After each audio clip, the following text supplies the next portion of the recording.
For Korean Americans, according to the stereotype anyway, it used to be that you grew up to be a doctor, a lawyer, an engineer.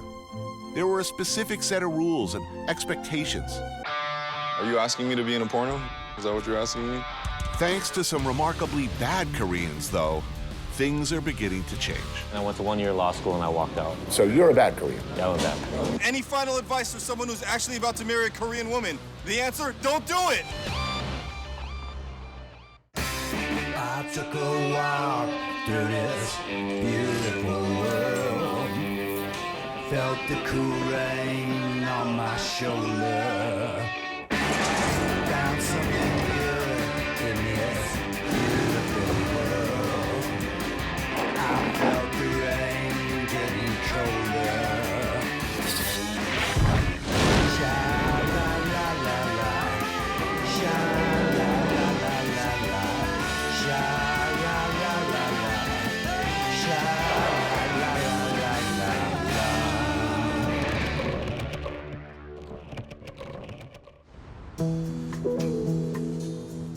All I knew was that this town was going down and no one was showing up. And so we, as Koreans, figured that out really quickly. There's a point where you and I look at each other and say, They're not coming. they're not coming, Tony. You know, like it's The choppers will not be here anytime soon. So that's when all the stuff started to go down. Roy Choi is a second-generation Korean American. He lives in Los Angeles. He's the owner, operator of 4 groundbreaking and much-loved food trucks. Among the first to harness the strange and terrible powers of social media to alert customers to where to find delicious food. This was the command post. From here, you know, you could look and you could see if fires were going on. When the Los Angeles riots happened in 1992, Roy was 22 years old, and this plaza's rooftop played a central role for Koreans defending their town. But let's back up a bit. After the Immigration Act of 1965, thousands of Koreans began arriving in LA. The first to arrive were mostly middle-class, college-educated, hoping to make a lateral move into American society. But unless you had a medical or engineering degree, that turned out to be tough. They found work as merchants, store owners, opened liquor stores, groceries, massage studios, dry cleaners. They did that in an area that was, as it's called, underserved, where major chains feared to tread, where others preferred to abandon, Koreans moved in. So 1992. 4 LA police officers are on trial for what sure as hell looked to me like a wildly excessive and prolonged beating of an unarmed Rodney King. In April of that year, they were acquitted. For me, it was a holy shit, I never saw that coming moment. For African Americans, it was a somewhat ruder surprise. To say people were angry would be an understatement. They don't represent the people no more. South Central's that way. So you could almost feel it like a tidal wave coming. The LAPD were completely unprepared for what happened next. Everything you see right here, all this was being looted. Chairs and rocks and everything being thrown through walls. If you go straight down Western on Venice, the whole plaza burned on fire. We were calling 911, and there was no response. Did the cops come at all? I was here all 3 days. I didn't see any cops. Well, where did they set up their front line? Rodeo Drive. Where did the forces of law and order set up their perimeter? Not here. Koreatown was left to its own devices. The official borders are 3rd Street on the north end, Olympic Boulevard to the south, Vermont Avenue on the east, and Western Avenue to the west. That's 3 square miles left pretty much to burn or fend for itself. This rooftop quickly became the command post for rapidly improvised Korean defense forces. They armed themselves, set up crude but effective command and control, communication, and patrols. We weren't going around just slugging and capping people. All that was happening was just don't break down my store. Making sure our parents, our uncles, our families, these stores, this town stays alive. 58 people were killed. Only a quarter of Korean-owned businesses survived, either destroyed outright during the riots or abandoned afterwards by owners who felt the entire underpinning of their contract with America had shifted. Yet today, Koreatown is bigger and better and forever changed by what happened in 1992. Dongyuljang, however, is as unwaveringly old school as you get. Roy and I sit down with Roy Kim, whose grandfather opened the place in 1978. Like most Korean restaurants at the time, you didn't mess with the original, ever. And like most Korean father-son relationships, you obeyed Dad's wishes no matter what. My father put all this, redwood in and all this cherry and all this booth. To this day, I can't touch certain things here. I can see he doesn't let you change the uniforms either. No. He still controls the restaurant. You just do the work. I just do the work. As a Korean, he knows. We start with banchan. All those delicious little freebie plates of pickles, preserves, kimchi, a spicy squid snack or two. No banchan, no meal. And you know what this restaurant has that a lot of restaurants are going away from is the chairless rooms. The feet under, knees forward, feet under. The tea ceremonies, the seating, yeah. Okay. That was punishment for Koreans. That's a punishment. And with the book over your head. For hours. What would a crime be? What got you into that position? I mean, it could be as minimal as a 94 on the test. Korean parents? Well, let's just say they veered towards the strict. Moms and dads were not, shall we say, conflicted about corporal punishment. I love that you both immediately recognize this. This is the roast squid. This is what we're known as thinly sliced ribeye, marbled ribeye. Oh, it's beautiful. Roast gooey, thin sliced ribeye. And bulgogi, thinly sliced fat marbled beef, barbecued, tableside. For us Koreans, it's kind of funny that barbecue has become the gateway to our food, It could be worse. I mean, Could be worse, at least it's delicious. This is delicious, and we're like, okay, this is the portal, and we're cool with that. And this kimchi bulgogi, bokkeumbap. Basically, kimchi fried rice, but it fries into the pan like paella, or so many great rice dishes where that outer layer of crispy stuff is just the best.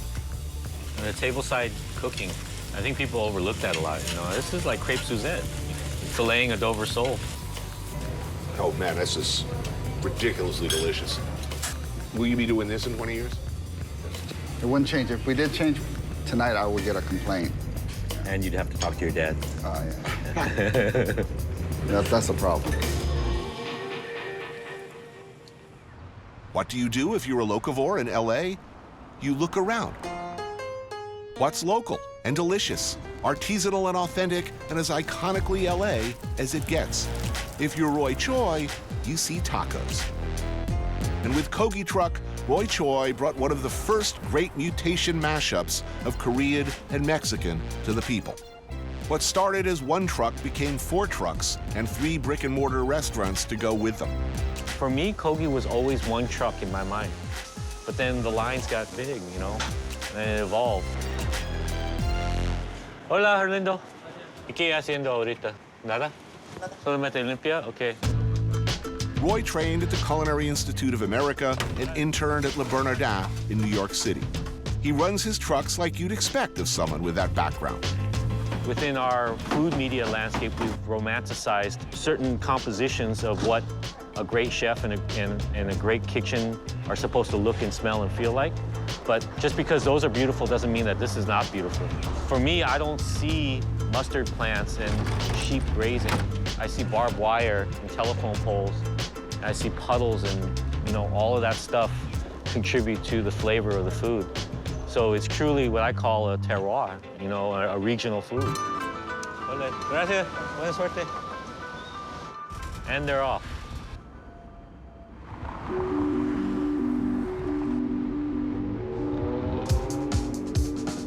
Every lunch shift and every evening, the truck's locations are sent out over Twitter. The locations change every day, and people flock quickly to find them, as the lines can get long, very long.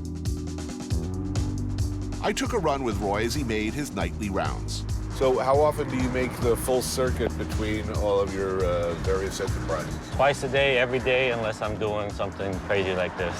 So it's kind of like I have a huge Las Vegas hotel, but the hallways are the streets. First stop, Chego, a rice bowl place in the Palms neighborhood. These are my guys right here. Hola! Hey, chef. ¿Qué pasó?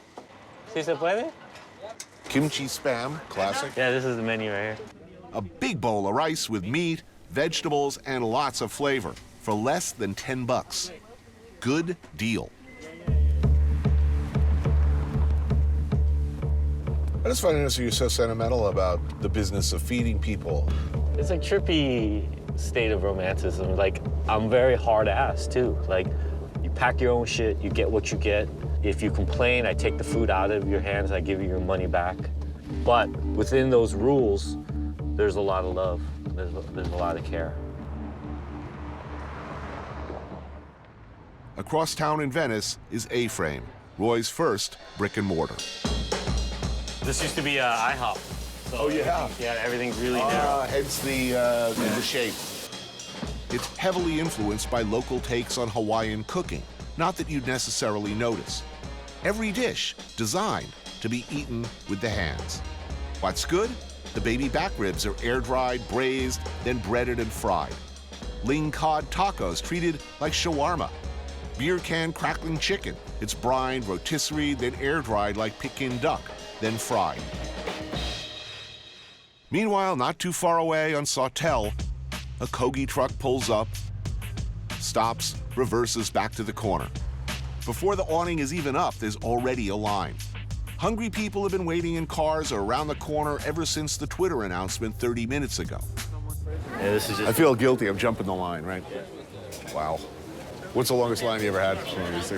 600. 600 people for one truck? Yeah. The Kogi taco, double caramelized Korean barbecue short rib on fresh corn tortilla with salsa roja, cilantro onion lime relish, and a Napa cabbage romaine slaw in a chili soy vinaigrette. Oh, yeah. The rep for Kogi is that we go everywhere. We go to every single corner of the county and the city. We're not just going to the hip areas. What about what about Bel Air? Can you pull up like on a corner in a residential area in Bel Air? Yeah, what happens then? Do you get rousted or what? No, they come out in the Versace robe and That I gotta see. yeah. Dude, Beverly Hills at lunch is crazy. Why should you be excited about food trucks? Because they allow creative chefs like Roy, without a lot of money, to start creating and selling their stuff, introducing themselves to the world without having to gather up $1 million or credulous partners. And they're affordable, they're democratic, and they are faster, better, and infinitely preferable to fast food like the King and the Clown and the Colonel.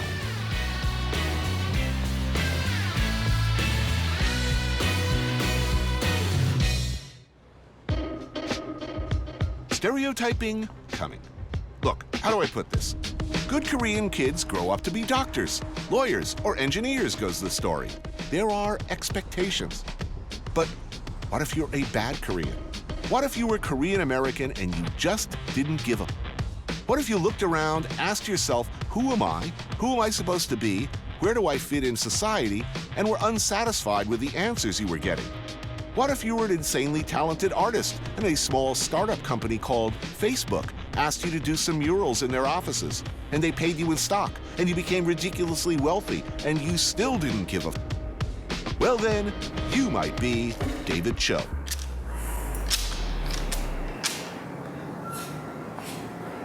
Hi, I'm Dave Choe.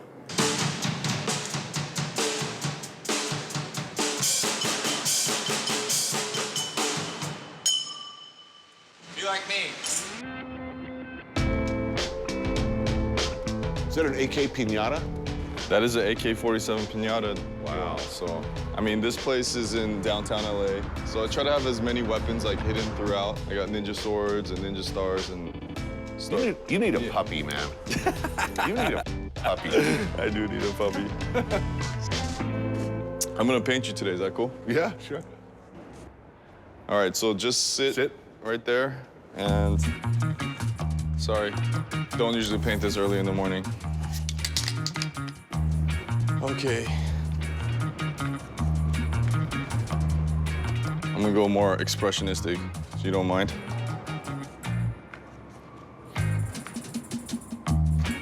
I want to know, you were on record, you said, young people looking to follow your road to success. Your advice is, whatever you do, don't date a Korean girl. Okay. I try to be open-minded about things, right?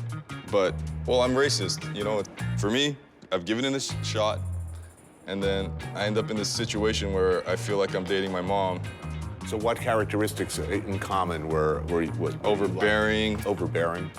Jealous, unreasonable, like unrealistic about life, demanding, like I mean, I could go on and on, but also the men too. Like if you're a woman, I wouldn't never recommend dating a Korean guy. For the very few women out there that are into Asian guys, if you are gonna go that route, definitely go Chinese.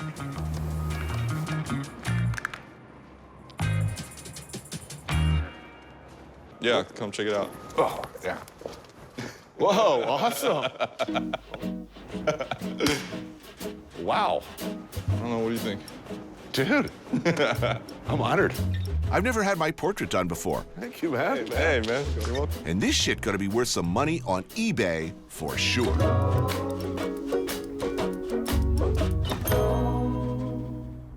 Now I'm definitely ready for Sizzler.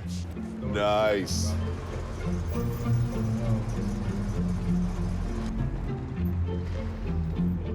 Standing tall and prominent amongst the many Asian and Central American restaurants in the community, one place holds an unexpectedly cherished position in the collective memories of many second-generation Korean Americans. I am personally unfamiliar with the Sizzler brand. Oh, I know it by name, but never have I managed to actually cross its doors. After you. Thank you. Wow. How you doing today? I'm doing good, thank you. How about yourself? I'm doing fantastic. I got my Sizzler outfit on. So here's the thing. You can get like a steak and then add the salad bar with it. You get the best bang for your buck, or you could just get the salad bar. I gotta have a little bit of steak. I am gonna go traditional and just get just the salad bar. Yeah. Thank you. Have a seat anywhere you like. Perfect. Enjoy your Thanks. meal.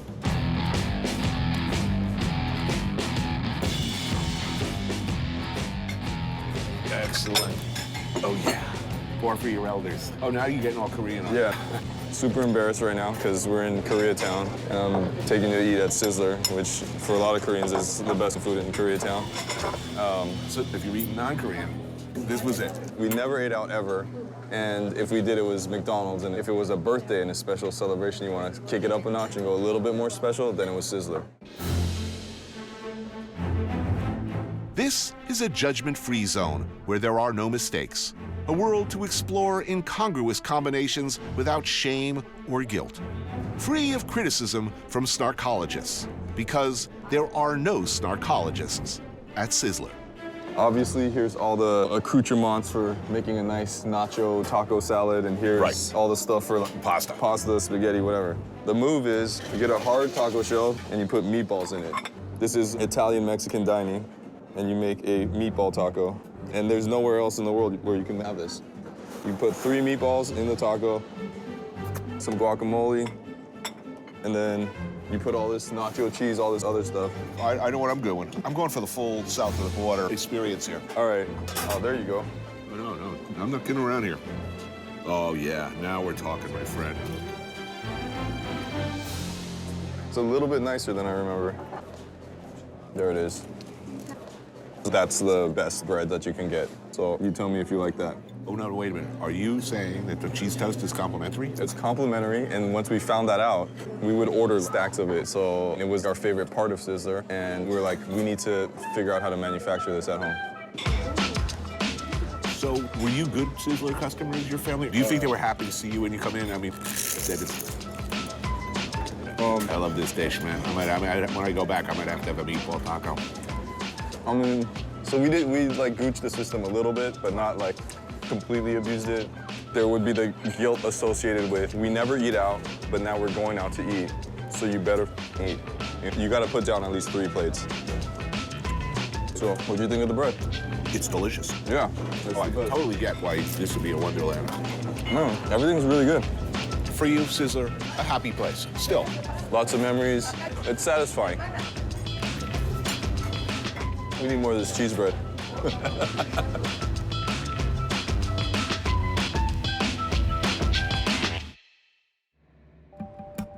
Something Dave Choe and Roy Choi have in common is that they may be Korean American, but they are also very much creatures of LA. And what is LA? LA is Mexican, Central American, Filipino, Vietnamese, Thai, Samoan, Bangladeshi. Everybody has left their mark, continues to shape the town, determine its character. K-Town exists right upside its Latino neighbors, and I guess it's natural that both Choe and Choi identify very much with Mexican street culture. Few things embody that particularly Southern California and Latino street culture more than lowriding.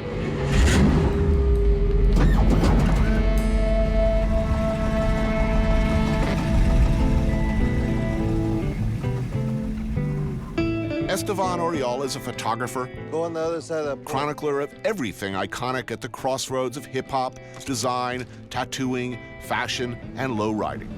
The old-timers that used to cut the coils or put bricks or sandbags in their trunk to make them lower, and then around the 70s is when it got popular. Why these particular models of cars? It's pretty much always been late 50s all the way through the 60s and into the 70s, and then the 80s came up, they started bringing in the Cadillacs and the Regals. The most classic, well-known car for lowriding is probably a 64 Impala.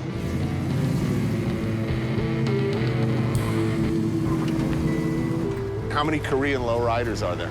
There's a few Asian ones sprinkled in the other clubs. More Asians, more Koreans than 15 years ago? We're seeing a crossover with the food. Right. For the most part, things are starting to get a lot more open. If you're asking, I think there's going to be a lot more Asian, Hispanic mixed babies coming up in the future. I ain't mad at that. Ideal lowriding is about getting appreciated by the people who best appreciate the traditions and techniques, the getting it right. For that, you head to East LA.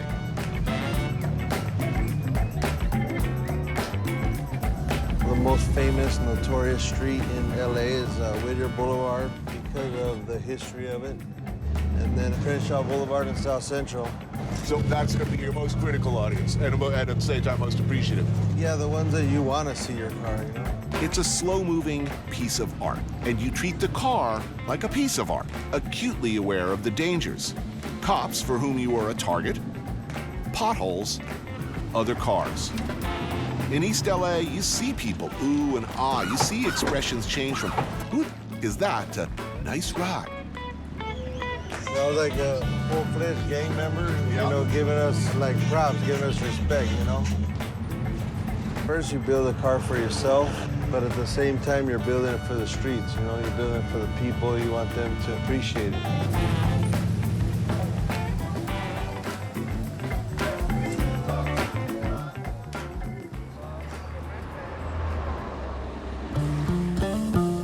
Within the borders of Koreatown, it's not just Koreans. There are new arrivals every day. There is, in fact, an official Little Bangladesh right in the middle of K-Town. Oh, man, there's all sorts of... So good in here. Yeah, this is gonna work.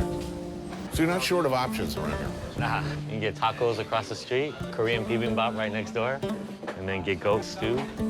You can pray to Muhammad or Buddha. A tiny mosque next door where services are held 5 times a day. Just talking to a guy in the parking lot who said this is the first Little Bangladesh in America. Yeah, and that just happened like 2 years ago. Like, we went to sleep, we woke up, and it was Little Bangladesh. Here at Sawada, step right in for some curried goat, samosas, tandoori chicken. Oh yeah, and this, Lowry fish curry with no small amount of chilies. It's such fragrant, aromatic, delicious food. What good food are you likely to find within the confines of Koreatown? We have El Salvadorian, Guatemalan all around, Koreans all throughout, Pakistani, Bangladesh food. Oaxaca takes over all of 8th Street. Mm-hmm. Why Oaxaca? Just that's the way it worked out? Mm-hmm. You know how it goes. Probably one guy showed up. Yeah. Filipino fast food just behind us, and then a bunch of riffraffs in between. Filipinos are very proud of their food. Underrepresented. I think they're going through kind of what we went through, where the glass hasn't been broken yet to translate it, but still keep the core and soul of it. But it tastes delicious. A few blocks over, the iconic Filipino fast food chain, Jollibee's. Laugh all you want, but ask any Filipino. They love this drive-through mutation for specialties like this fried Spam sandwich thing. But it's the desserts where it gets really crazy. Decision. Here we go.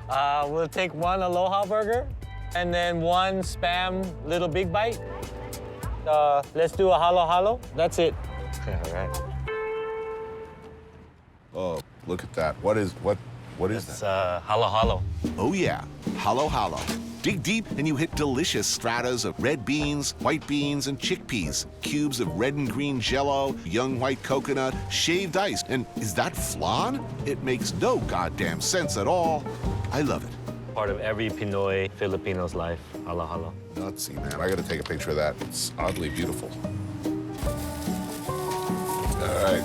You know I'm getting a bite of that little, what is it? It's a little big bite. Little big bite. Favorite thing in the world.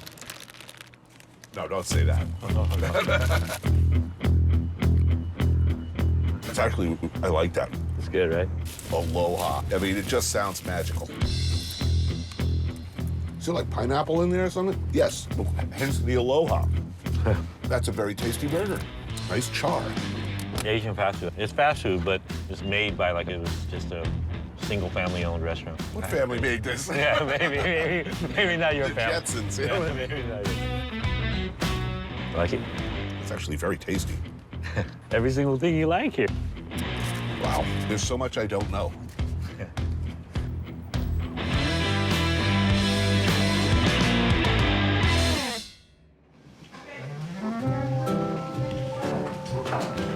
콜하고 너하고 데치면 어떤 때 어렸을 때는 다 비슷비슷해. It's true, Dad. We all look the same.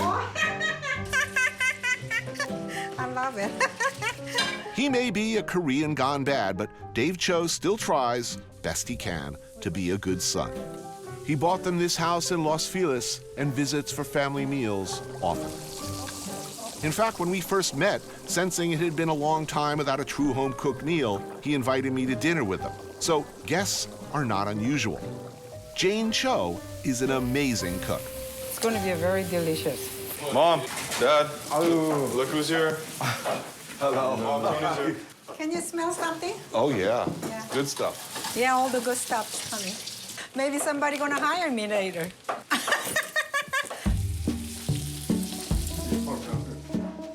Okay, which ones are you? You're the eldest. I'm the middle.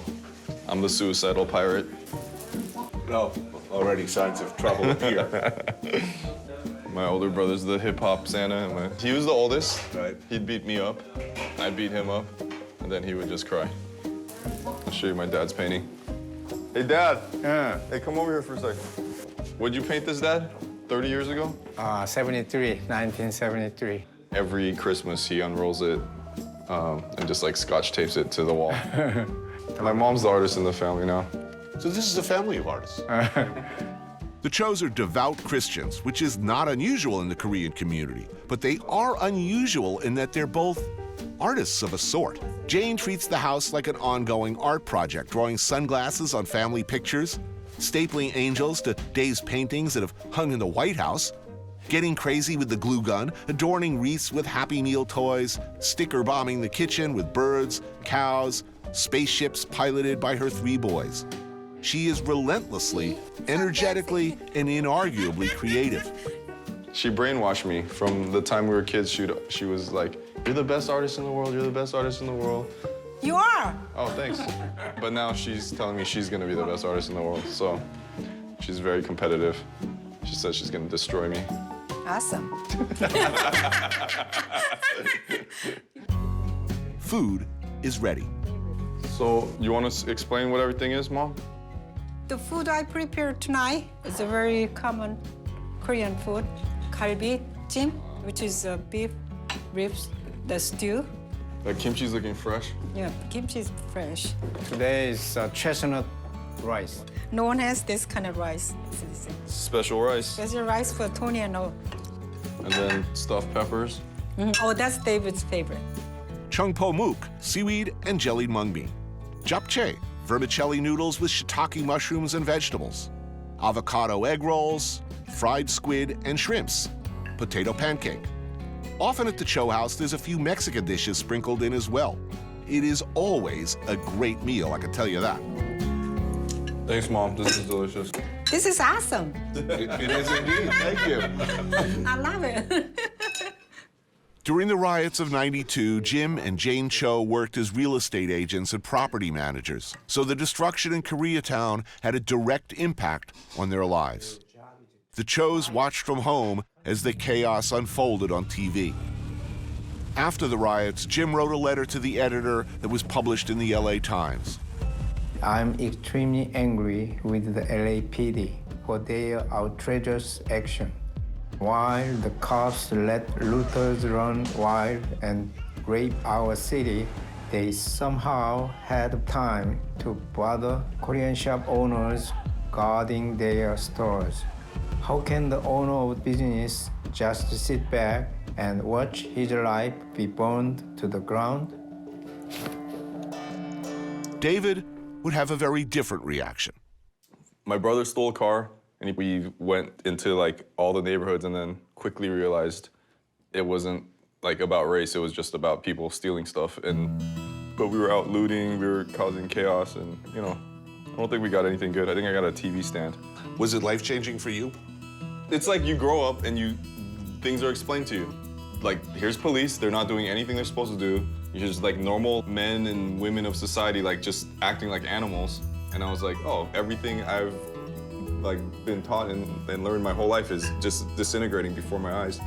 But in the end, we're, you know, from great disasters come great things, right? I mean, Koreatown burned down. But it's like we own LA now. It's like half of LA. Now it's Korean culture. K-pop and Psy, all over the world influence, you know? The filmmakers, all the top Korean filmmakers. Oh, yeah. What about me? Cartoon, yeah. Artists, right? Yeah. Except you. Sorry. Sorry, David. It's incredible. Original book, cartoon. Today, I went into all the different ways you guys used to beat us when we were kids. The stress positions, like, you know, Yeah, but all the Korean punishments. what's remarkable to me is that every kid, Right. I mean, all Korean kids. Yeah, all Every Korean kid. The same position, you either hold a book. Oh, yeah, that's the way we learn from the generation to generation. We don't know why. To take a peek into the dark heart of the Korean psyche, maybe it helps to get familiar with Han.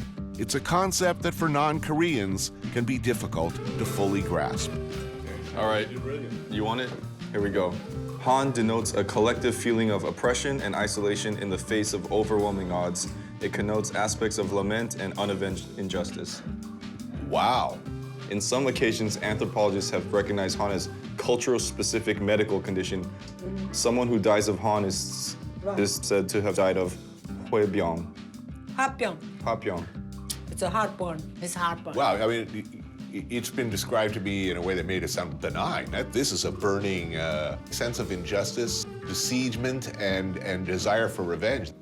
The Han is the reason why, like, we are who we are, but it's also the same reason why I won't marry a Korean woman. You never know tomorrow. No, I know, Mom. He's cute.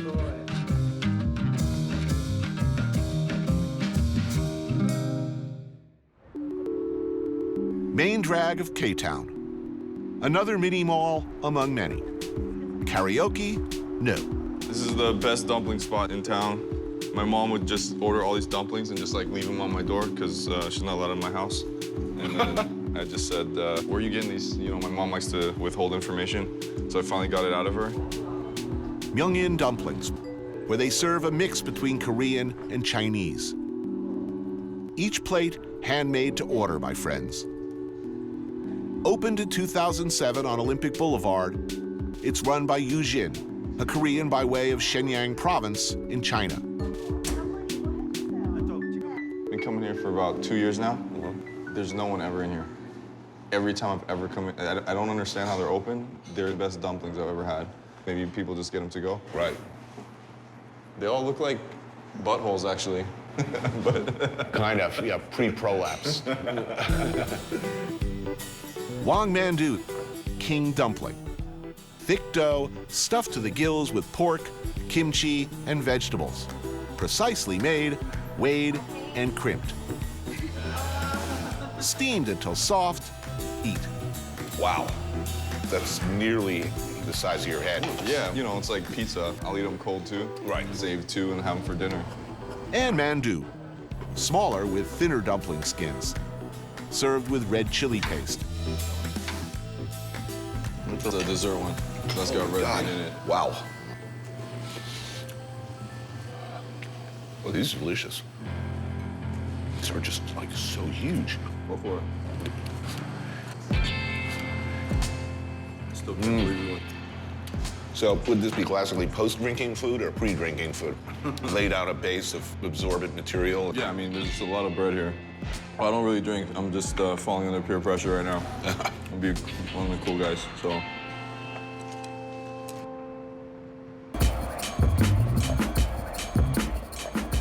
I like this place already. Good signage, it's important. Yeah, the sign's awesome. If that sign does not sing to you, then we cannot be friends. Mari, hi. Hi, David. How are you? This is my Uncle Tony. This is Mari. This is Harry Kim, AKA Guam Cruz. There's more Koreans right here. There's more Koreans. Some friends of Choe seem to favor this place. They are a thirsty and diverse bunch. I'm asking everybody, stress position as a child? Did you have to do the knees forward? You know about They this. went right into it? Yeah. Stress positions? Kids. You did that, see? There's this too. The speed with which they assumed the position. You have to hold the bucket over your head with the water. Water. Wow. What if your arms get tired? They make you do it again for another 45 minutes and an hour. You know. The whole thing is doing it again. Look, I'm not Korean. I'm not Asian. I'm a white boy from the suburb. But I noticed something over time in my K-Town adventure. Similar anecdotes, you might say. You know, they've done this quite a bit, so they came up with a new one. I was very aware that all my Korean friends, no matter how creative or successful, seemed strangely haunted by something. But I never knew this. How do you do it? Oh, the tongchi. It goes up the ass like this, and then it's like opening up an umbrella inside someone. You do this to your friends. Or college. Oh, colleagues. They think it's hilarious. And adults do that to each other. What the hell that's about, I can only guess. Cheers, by the way. Cheers. Korean's gone bad. You're Korean now, officially.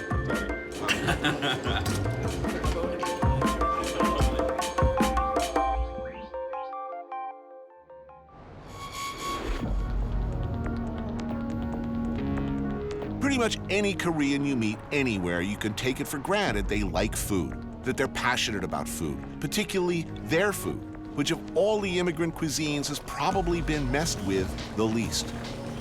Unlike many other new arrivals, Koreans seem to have been the most unwilling to accommodate Western tastes. Maybe that's why it took us so much time to love the stuff. Beverly Tofu House, like so many of K-Town's finer establishments, is tucked away in the corner of a strip mall. This is one of my favorite spots where I've been coming for almost 20 years. This is a soup that's just like, it's kind of Korean, but it's really more LA. And So this is not a direct transplant from Korea. it became what we're about to have here in LA. Interesting. They're different because of the ingredients we couldn't find, but never thinking about pleasing the American palate, just to make ourselves happy. Sundubu is the thing to get. A fiery, tongue-searing, ass-burning tofu soup that'll make you forget every bad thing you ever thought about tofu. A spicy, spicy red broth and tofu are the base. We're talking soft tofu here, with the texture of like burrata. And from there, you got a handful of variations. But the most common is with kimchi and a bit of everything. Beef, oysters, mussels, clams. Oh, and tableside, they crack an egg in there. Wow. Right in there. Cool. That looks completely awesome. Well, we better wait for this to cool, I'm guessing. So how do we eat this? What do you spoon it over? Yeah, rice? spoon it over rice. Just mix it in.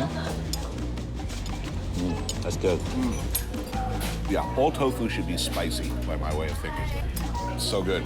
Yeah, really good.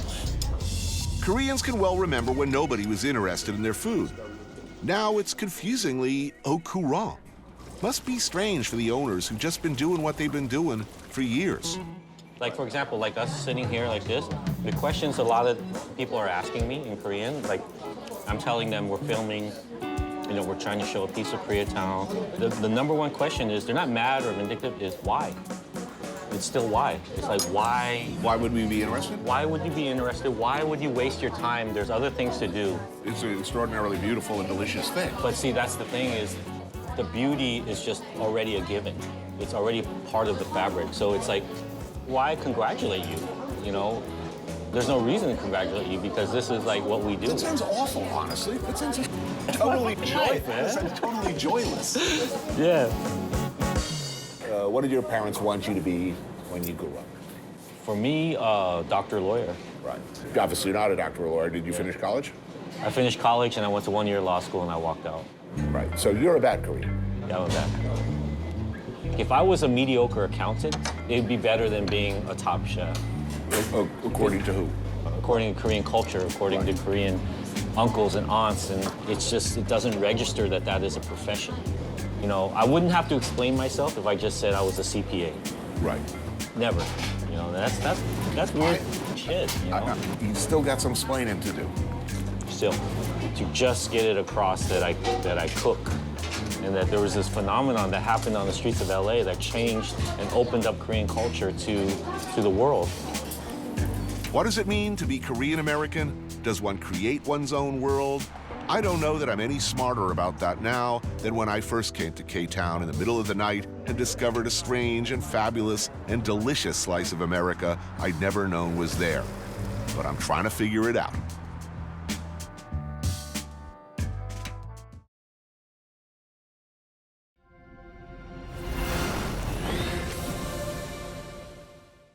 This is a good place to both experience fantasy and reality.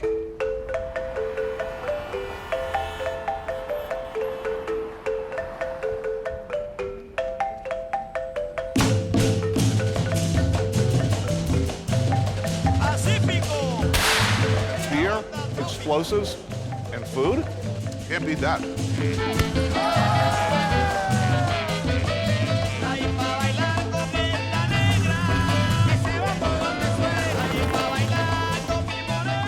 Well, gracias. So you just stand here in the street and random strangers bring you delicious foods.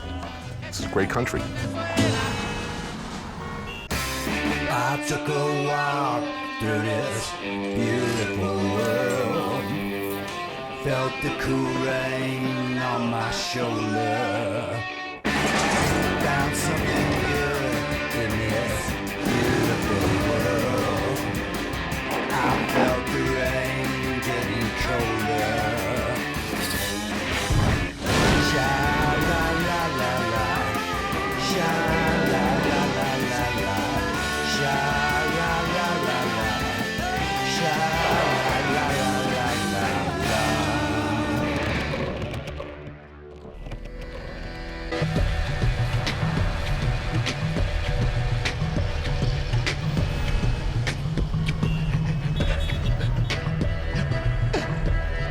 Colombia. Ordinarily, and for all too many years, when this country makes the news or appears in a film or a television drama, it's not for its looks, which are, I should say right up front, spectacular. It's not for its people, who are, everyone I've ever met anyway, warm, proud, generous, and fun. Or for its food, which is truly great. I don't know what this is, but it's good. Fruit in this country, excellent.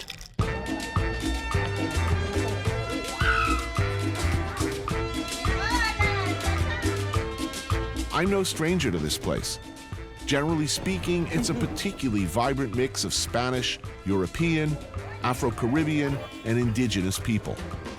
These are deep waters, my friends, that no news story or episode of Miami Vice has ever come close to navigating.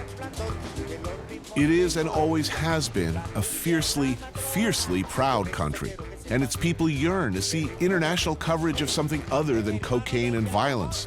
But that isn't a legacy that's easy to ignore. Its decades of civil unrest have left vast swaths of Colombia relatively unknown, even to its own citizens. To reach a place previously considered a no-go area, I'll fly out of an airport in Villavicencio, 45 miles southeast of the capital city of Bogota. On first inspection, this is an airplane boneyard, where unwanted props from romancing the stone corrode artfully. But in reality, this sleepy hangar is an important gateway to the more impenetrable parts of the country.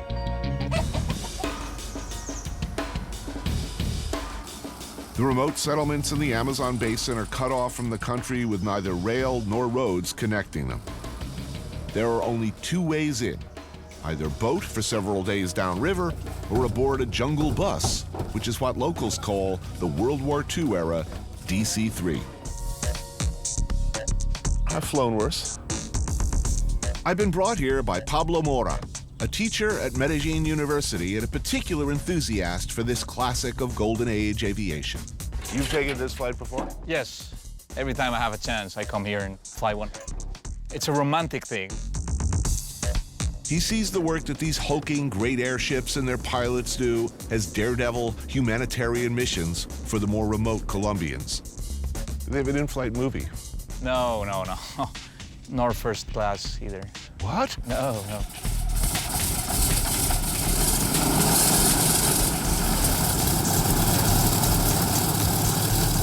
The planes travel with their own mechanic to cobble together anything that might go wrong, and stuff can go wrong. The risk is that we'll be able to land but not take off again. So this guy is our return ticket out of the jungle.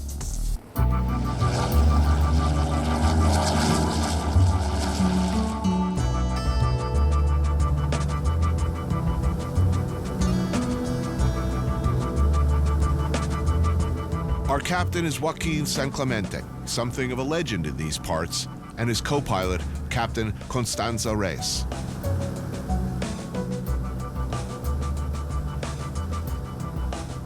It's mystical, you know, and they develop this sensibility with the plane. There's no intel inside here. There's no software. They have GPS, but that's about it. It's beautiful, you know, they have to sense everything. They know when the sound of the plane is not right. It's just man and machine.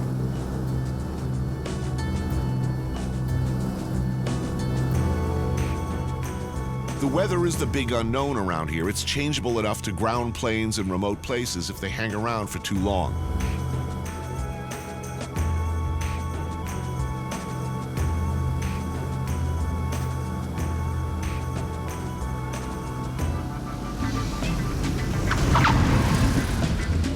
We have to make one stop on the way to pick up more cargo.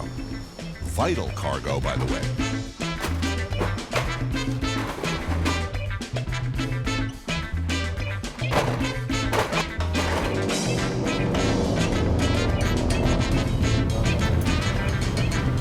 The land we're passing over is beautiful and lush, but the life for those below has been anything but. Colombia seems to be trapped in a vicious circle. FARC has used the territory as a haven for kidnapping and drug. Until recently, most of the news coming out of this part of Colombia was not good.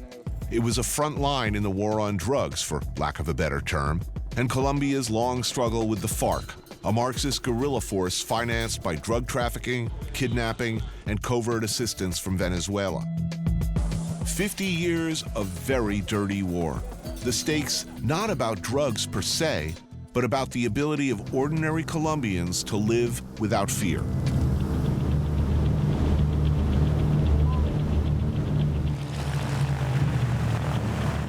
We land in the jungle outpost of Miraflores in the southern province of Guaviare in the Amazonian Forest Reserve. The heavy presence of army and special police is a result of its strategic location and recent history as a one-time center of coca production. Farmers here would grow the stuff and make leaves into paste. Traffickers would come and buy it. The FARC had this area under its sphere of influence for years. 9 years ago, the government moved to expel the FARC, the traffickers, and any paramilitaries with apparently much success. Overnight, however, its population shrank by 85%, and what remains struggles to survive.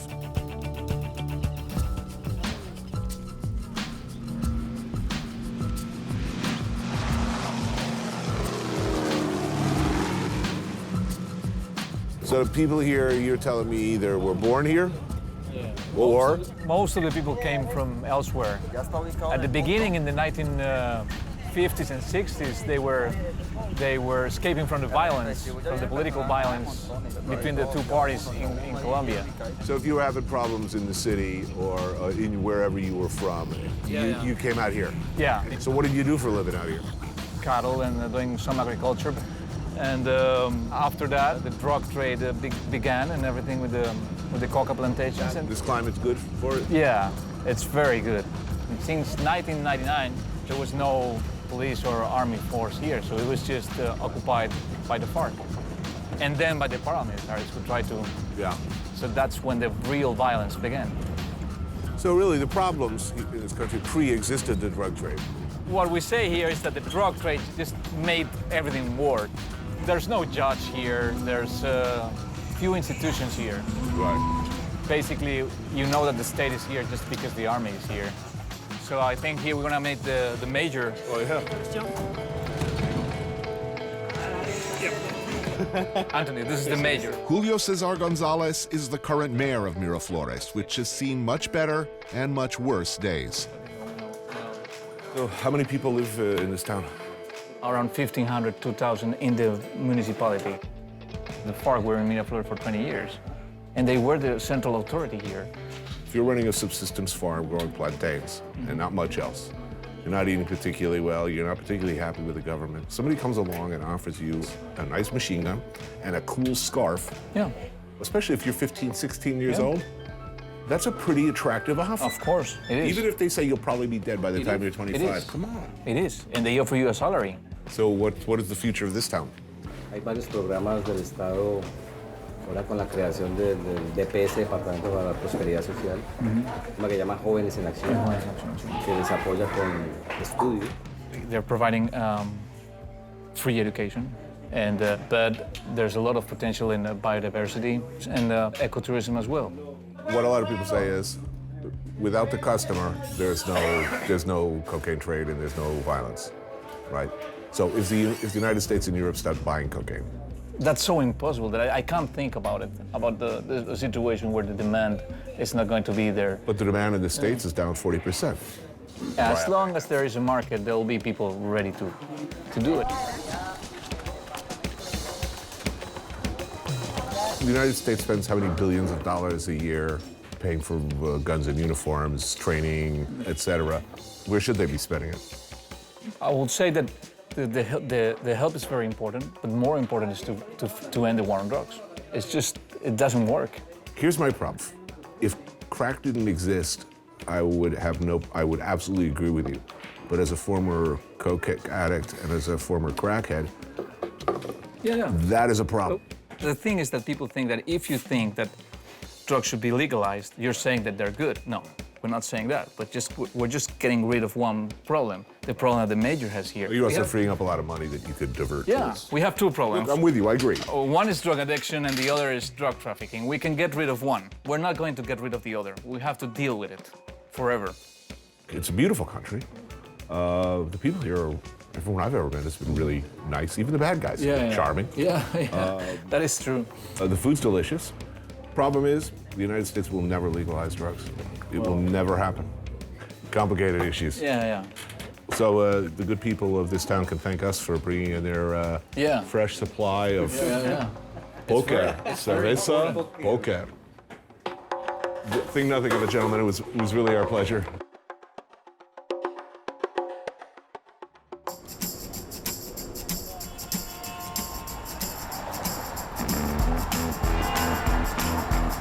Bogota, the country's capital, and an almost 2-mile-high city with new, lofty food ambitions, where previously a restaurant scene didn't really exist.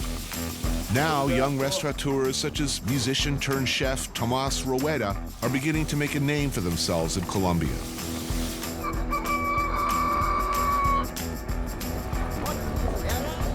Stop, please. This is Palo Quemao. This is one of the biggest markets in Bogota. I love this place. It's very beautiful, the colors. My mom come here to buy flowers, my grandma also.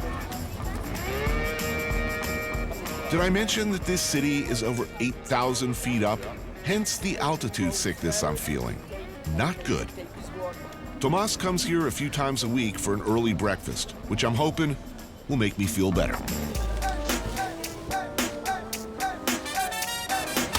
Palo Quemado Market has been running in one form or another since the 1940s. This place is huge. Want some juice? Yeah, what do you have? I love it, orange juice with carrot.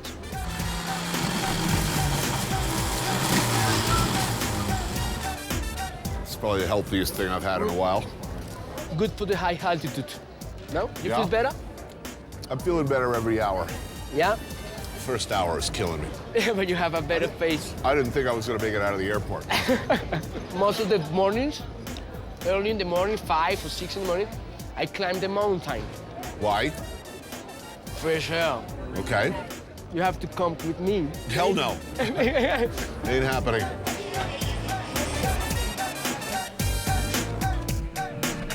You want to taste some arepa?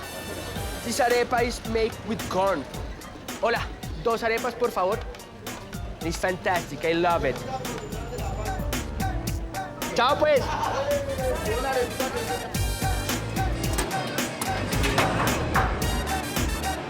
Tucked away in the back corner of the fish market is a place that serves breakfast to the market's workers and shoppers. We're talking beef short ribs simmered in an oily broth with potatoes, salt, and scallions. Tomas swears by this stuff, a traditional breakfast soup from the Andean region. There we go. Te tengo. It's okay. Gracias. You like chile? I do. Gracias. Sí, el ajicito nada más. Yeah, now we're talking. This is perfect when you have a good party last night. I was just going to say, this is hangover food. Perfect. I know hangover food well, and this is good. It's a nice hunk of meat in there. Yeah.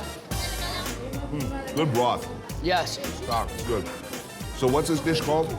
Beef stock, caldo de costilla. Broth of rib broth. Yeah, it's a rib. Yeah. Yes. With potato, of course. Everything with potato.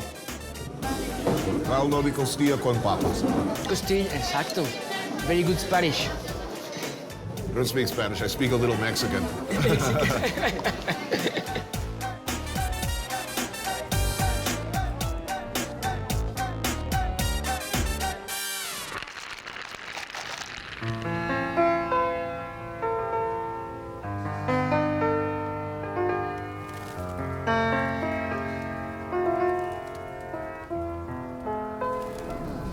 Bogota.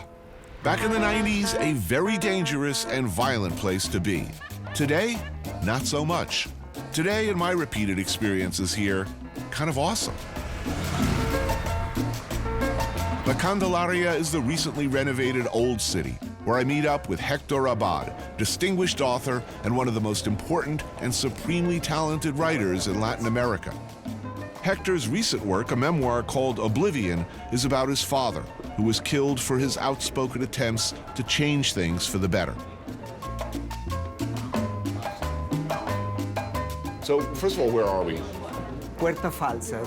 This is a place where many Bogotanos come to eat something in the middle of the morning or in the middle of the afternoon. The tamales here are made with chicken and pork belly, combined with vegetables, rice, and masa, wrapped in a banana leaf and slow-cooked for hours.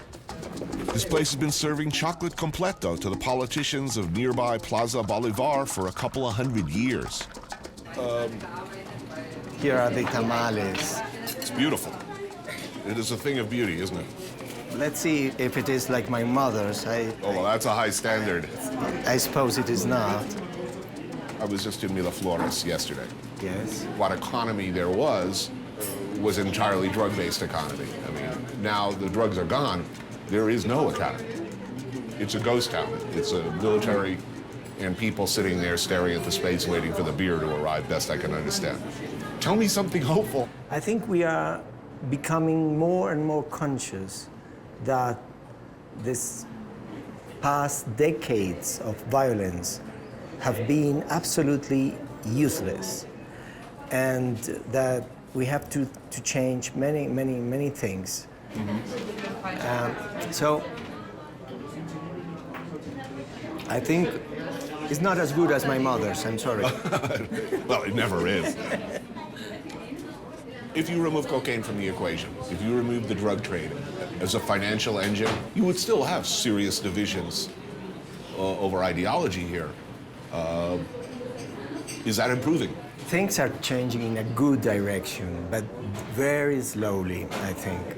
You know, 10 years ago in Medellin, they killed 7,500 people every year. And 3 years ago, this number came to 700 people killed in Medellin in the year. So the situation changed. Right. I have only questions. I have no answers. I'm so sorry. If I were the president, I don't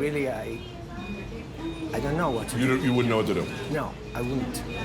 To suggest that a nation should expand its social services, do its best to lift people out of poverty, to provide medical care for everyone. As you well know, that made you, in the minds of many, as the same as the communists. Are those as dangerous and potentially deadly ideas as they used to be? Well, 25 years ago, my father was killed just because he was asking for these basic things like clean water, a glass of milk, and an arepa for every child. We still don't have that, and we need that. Now, we in Colombia, maybe we're trying. I think there are some people here, even in the government, who are working for that.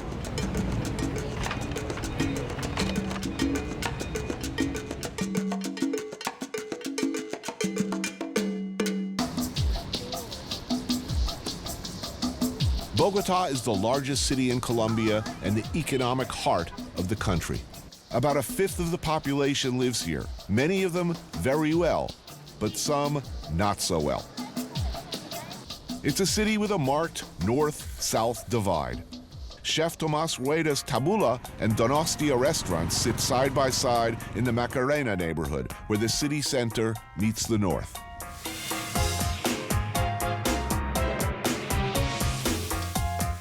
The lunch Tomas is serving us here at Tabula is defined more by high-quality fundamentals than by high-concept theories.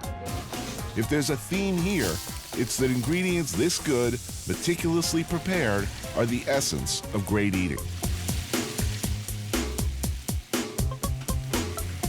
It's a beautiful space. So, how's the restaurant business in Bogota? It's a very good business. A lot of people with money, they don't know how to cook. Nobody cooks at home. Maybe their cook does, so they eat out a lot? Yeah, it's a new part of our culture. Everybody wants to go to restaurants. So 10 years ago, 15 years ago, what, traditional casual food? Yeah. A few fine dining, white tablecloth serving what, French or continental or Italian, but this is new. Yeah, it's a new stuff, it's a new business, it's a new world.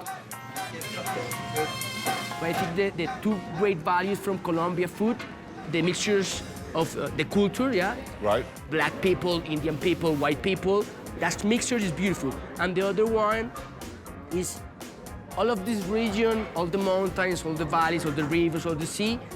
We are like a big farm, a beautiful farm to send all these products to the world. I believe more in a beautiful carrot than a great recipe, yeah? Right.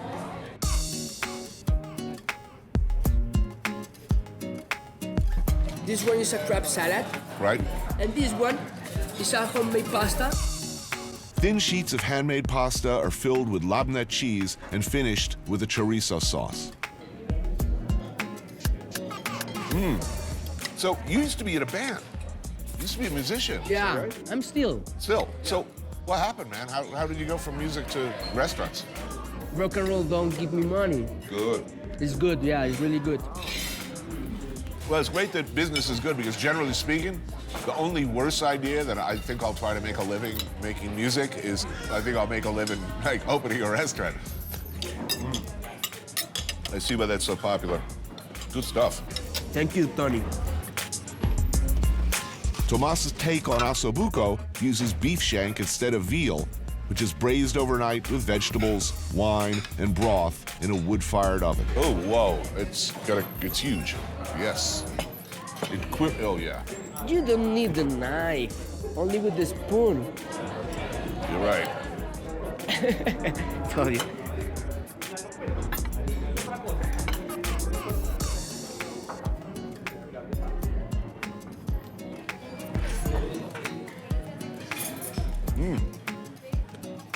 Now, do you cure this first in salt or? No. Dry it, salt it? No. Just fresh into the. Yes. Delicious. So you're never getting this off your menu. You'll have to keep this on your menu forever, right? Forever. Yeah. Oh, the best part. Mama didn't raise no fool.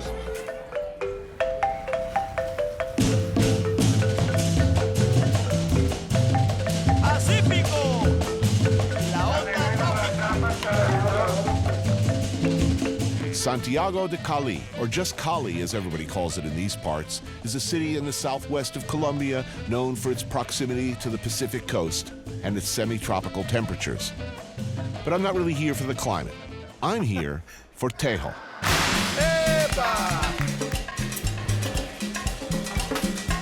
It involves alcohol and explosives. Colombian Mario Galeno, expat Will Holland, and their bandmates are to be my guides to this ancient and traditional Colombian sport.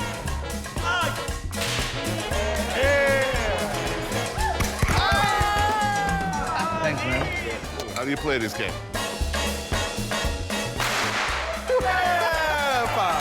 I guess that's how it's done. What do you call this object? El Tejo. El Tejo. Tejo. Hence the name of this. Exactly, Tejo.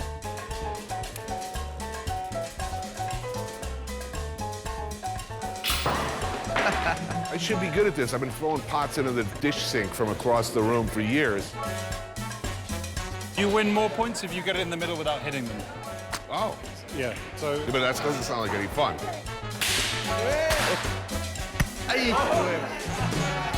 Everyone has a different style, it seems. So you got to do like one step and then another and swing. I don't think that style's going to work for me. After some early success, it turns out we all pretty much suck at this. Not enough beer, that's my problem. Time to bring in some outside muscle. We're going to mix in now the experts. Ahí nos vamos turnando entre todos. Who am I with? I'm over here with these guys. Whoa! Por la ventana. See you on my team?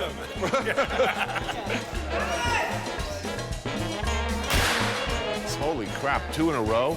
This is dismaying. Oh, no, wait, one of those guys had to be on my team, right? So the guy in the white stripy shirt, his name is El Pollo Viejo, which is... The old chicken. The old chicken, yeah. Yes.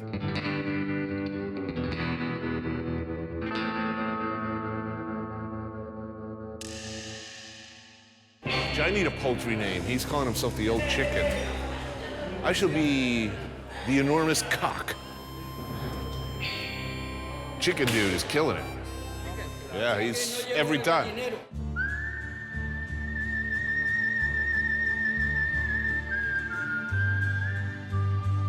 Must be the chicken.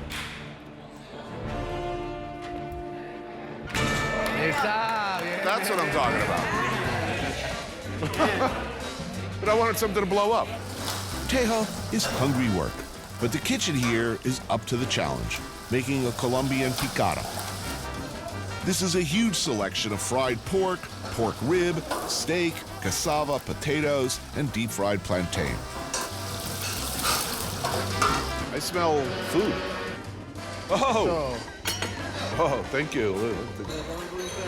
Oh, that's good. You know, beer, explosives, and food? Can't beat that. Esta que es la papita criolla. Yes! Nice.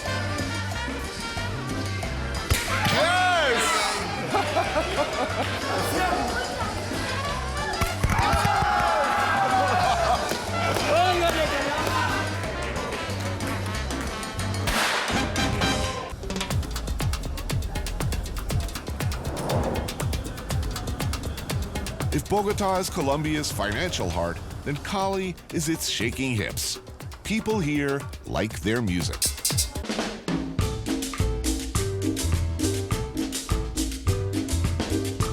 My Tejo buddies, Mario and Will, are the founders of a collective called Onda Tropica. Their idea was to reinterpret the tropical music heritage of Colombia. What often sounds like salsa in style is actually cumbia.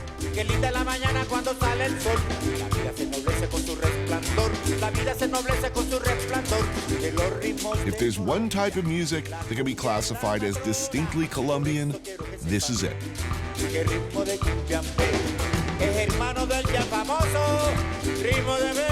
Cumbia draws on the music of the African, indigenous, and European mix that makes up the country. So Will and Mario created something a long way from the pop music that's a staple here.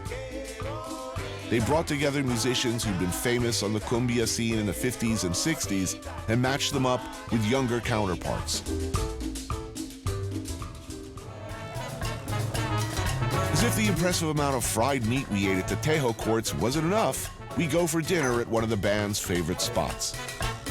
The recording that we made, which we did for 3 weeks in Medellin, had 42 musicians, so it was a big sort of ensemble.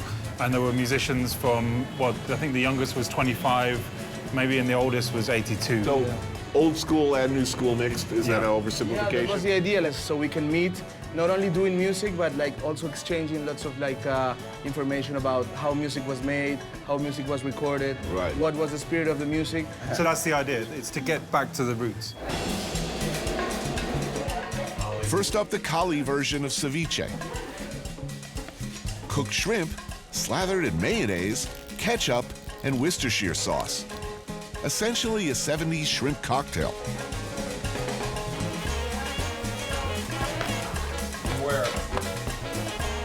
Native to the mangroves of the Pacific coast, the piangua mollusk is a staple used in everything from tamales to stews. So it's rice and like a concha, some kind of the mollusk. It's not a clam. Ah, it's like a rock mollusk, pretty much. Mmm. It's delicious. Wow. So this is like pilau, specifically from the Pacific. This is pargo rojo, like red snapper. Steamed shrimp. Oh, very cool. And some nice green tomatoes. You always find them, patacones everywhere. Patacones is... plantain, like big plantain. With all of this food, you have to accompany it with some beach. Yeah, I'm learning that. It's the best way to just handle this. From cane sugar? Yeah, cane sugar, like homemade. Like a rural firewater. So I'm just gonna take one right now. So, what are your favorite places in Colombia? Colombia is like 5 countries in one. When you come to Colombia, you definitely have to go to some Pacifico experience. It either would be in Cali or go straight to the coast. You have to have like an Atlantic or Caribbean experience, Riohacha. You definitely have to have like a mountain experience, which would be like Medellin or Bogota. Right. Another would be like just go to the Amazon, you know, like just go to the jungle and just check out what's going on there. So I'm planning a vacation. Yeah. Should I come to Colombia? Should I come to Cali?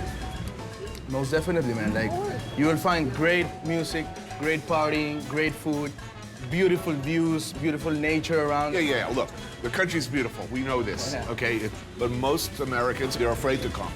Is Colombia any more dangerous for a tourist than Rio or Puerto Rico or... South Central? I mean, my impression is no. You know, when you go to Rio, you don't wear a big watch, you don't wear an expensive suit, you don't behave like an idiot, and life is going to be good. Like, maybe I've been lucky, but I've never been either mugged or kidnapped or Rob, most of them will tell you that we had an amazing time. We heard some great music. We met some beautiful girls or guys. We drank some great drinks, and we just hung out, and we went to the beach, and it was great, and we want to come back, you know? I mean, there's a lot of heart here. People feel very, very deeply about things. It is the most welcoming country in Latin America that I've been. Salud, salud, salud, salud, salud.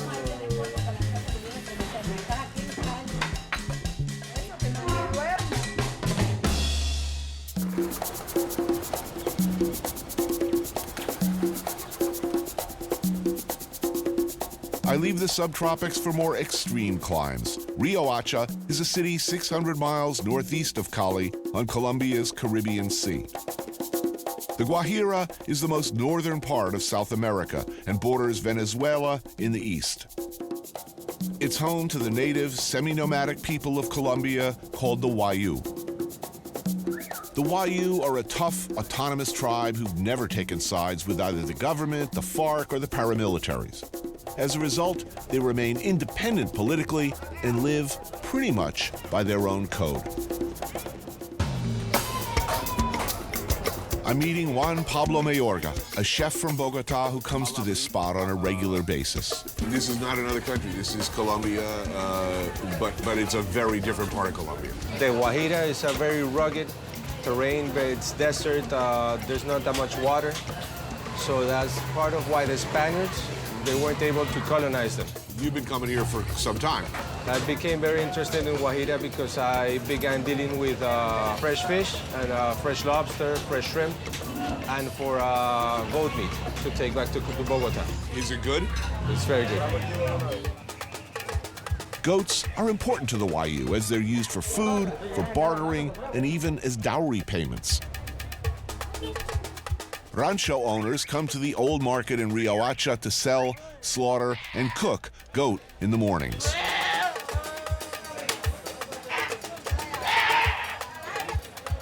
Today we're having frichi. Frichi is a traditional dish from the Wayúus. It consists of the tripes, the heart, the intestines, the offal of the goat. So it's pretty fresh because they slaughter them back here. And this is where the Wayuu women cook it. So this is really fresh and traditional. So this is breakfast? This is breakfast for the frichi.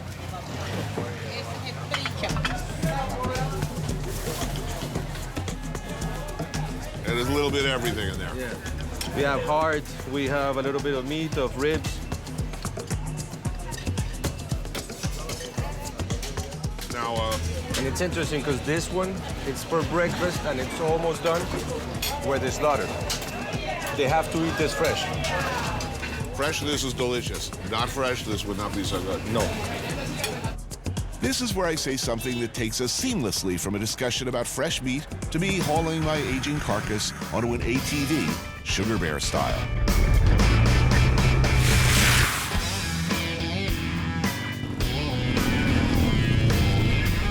Tribal members of the Wayuu have dual citizenship and could cross the border into Venezuela to live or trade there whenever they need to. Luckily for us, it means that cheap gas is easy to come by in these parts. There are no stations as such, you just keep an eye out for the cans. Most of this gasoline is from Venezuela. It's extremely cheap. I think it's like 50 cents a gallon. The government subsidizes a lot of it. They're able to buy Venezuelan gasoline and sell legally Venezuelan gasoline in Colombia. Having taken on as much gas as can be mouth-siphoned in one sitting, we're off again.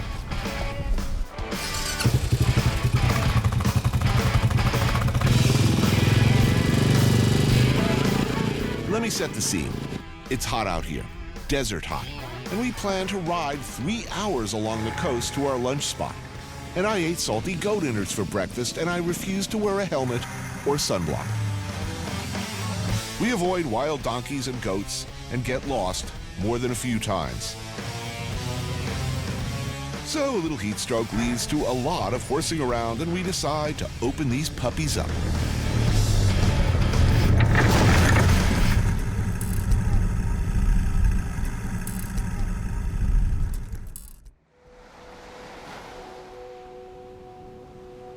Well, a momentary concussion is seldom a good thing. Waking up in Colombia on a beach almost always is. Having abandoned the epic ride, we're back where we started at Mayapo, in the Guajira at the Blue Sea restaurant. How come you're all clean? I changed. You brought a change of clothes? Yes. I'm hurting up. I'm feeling it every minute, every hour, every month and year of my age. So you ready for some cazuela? Yes. And I trust it will make me feel all Much better. It's a good end to a fun day. Man, you can't ask for better scenery. It's beautiful here. A beer? I need the anesthetic qualities of the local firewater. That's probably a really good idea. That's gonna be a good start for the night. Good start, I'm done. Oh man, that dog has the right idea. See, I would be very happy if that was me right now. You know, just like laying down in the sand with my chin out like that. Man, it's so beautiful here. Who comes here? It's basically tourists from Colombia and a lot of backpackers that are making their way up to the northern Guajira. Right. But I mean, we saw one tourist all day. And it's nice, you can really just get completely off the grid. You know? This used to be a fisherman village. There are definitely worse places to eat seafood than beachside in a fishing village. And the strength of this stew, Cazuela de Mariscos, lies in the variety of fish available. It's basically like a fish chowder, right? Made with shrimp, clams, right? Chipi, which is a small kind of clam, lobster, fish, yeah, and, conch. Oh, I need it bad. Very clear sky for the Caribbean. Oh, yeah. Oh, man. It's always accompanied by lemon, coconut rice, and plantain. Some hot sauce in there.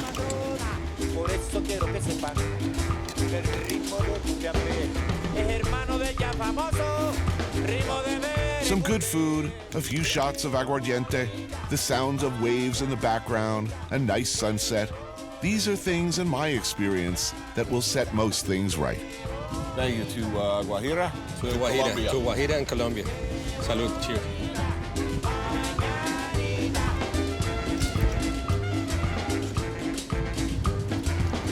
We had good fun. We had good fun. Cheers.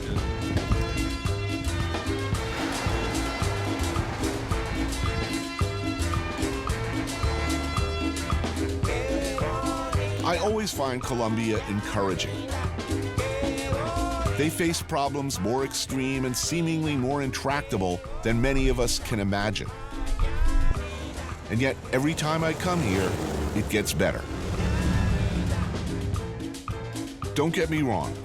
Problems, serious problems, remain, which is particularly heartbreaking in a country so beautiful, so generous, so proud, so eager to love and be loved back. I come back to my own country from Colombia and I think, if they can fix that, if they can make things better, then surely there's nothing we can't do.